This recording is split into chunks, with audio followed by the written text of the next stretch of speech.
Laí, a gente tem visto até pesquisas do IBGE trazendo incidências de doenças que têm a ver exatamente com as questões relacionadas à tireoide. Eu gostaria que você falasse um pouco da incidência desses problemas ligados à tireoide, especificamente no Brasil, para a gente ter uma ideia de como é que está esses números hoje.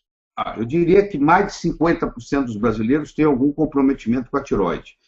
Tem uma frase, um ditado muito interessante que diz o seguinte: 50% dos pacientes têm tireoide comprometida.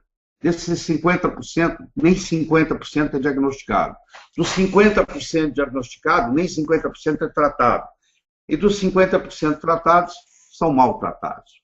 Porque tem outros componentes envolventes. Se você pegar o hormônio da tireoide, seja ele T1, T2, T3 ou T4, ele é formado de duas moléculas de tirosina, que é um aminoácido, e moléculas de iodo. Se tiver uma molécula de iodo é T1, se tiver 2 é T2, 3 T3, 4 T4. E se eu tiver deficiência de tirosina, que isso acontece com certa frequência, se eu não faço uma nutrição proteica adequada, eu também não posso produzir o hormônio da tireoide. A minha tireoide pode estar muito boa, muito bem, obrigado, mas ela não tem matéria-prima para trabalhar. Se eu tiver a tirosina, mas não tiver o iodo, é outro problema sério.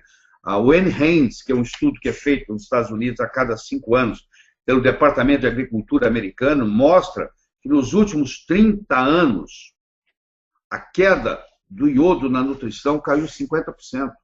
Ou seja, você ingere a metade do iodo que o seu pai ingeria quando tinha a sua idade. Caiu 50% nos últimos 30 anos a ingestão de iodo. E quando você tem deficiência de iodo, é um problema muito sério. Por que é sério? Porque nós temos mais ou menos 1.500 miligramas de iodo no corpo.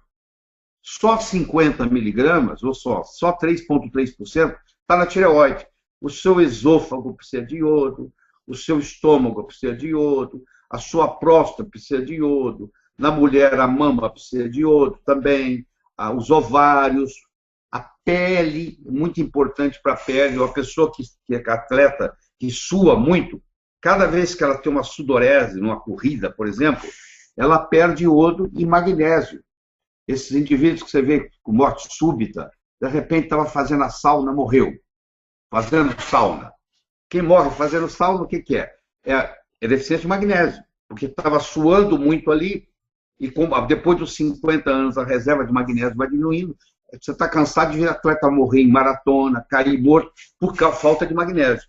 E a falta de iodo, que vai concomitante, não deixa a pessoa produzir hormônio tiroidiano. Além disso, causa cistos.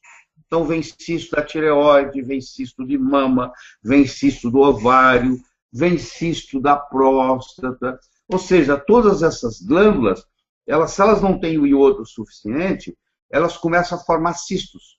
Esses cistos vão virar nódulos, esses nódulos vão virar câncer.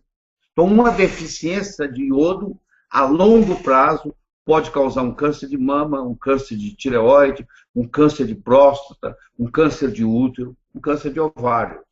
Então, é muito importante você entender essa conexão. Não só o iodo não produz o hormônio sem ele, como o iodo tem outras funções, porque a tireoide só tem 3% do iodo do corpo.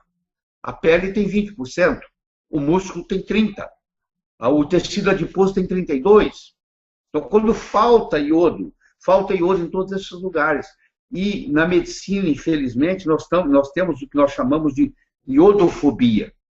O médico acha, erradamente, que se ele der iodo para uma pessoa, ele vai lesar a tireoide dessa pessoa. Por que ele acha isso? Porque no momento que ele começa a dar iodo, há uma elevação do TSH. E na medicina clássica, o TSH aumentado quer dizer lesão da tireoide. Não nesse caso.